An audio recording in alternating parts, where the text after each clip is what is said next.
मदरसे से फारिग होने के बाद, आलिमा और फाजिला की डिग्री लेने के बाद उसके बाप ने उसको कॉन्वेंट स्कूल में पढ़ाने के लिए टीचर के तौर पर रख दिया और वहां पढ़ाते पढ़ाते उसका मुआशका, उसका इश्क गैर मुस्लिम लड़के के साथ हुआ और फिर उसने अपनी इल्मियत को तार तार करके एक मंदिर में जाकर सिंदूर लगाकर गैर मुस्लिमों के रस्म और रवाज के मुताबिक साथ फेरे लेकर उसने शादी की थी।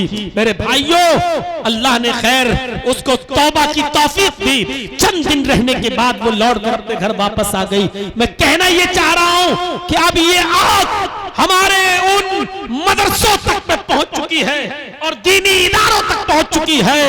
आए कॉलेजेस में और यूनिवर्सिटीज में अपनी लड़कियों को पढ़ाने वालों, तुम्हारा अल्लाह खैर करे, अल्लाह रहम करे हमारी और आपकी बेटियों पर। इनके मामलात कितने होंगे और कैसे होंगे, और खास तौर पर जब उनको कोई लाने और ले जाने और लाने वाला कोई नहीं होगा, ऐसे मौके पर जरा तसव्वुर करें। और इस बहती हुई गंगा में अगर आप चाहते हो कि सभी नंगे हैं हम भी, तो बने रहो, फिर मत रोइए। ऐसे हालात अभी और आएंगे, अभी तो शुरुआत है। अभी देखिएगा ये हालात कहां तक पहुंचते हैं।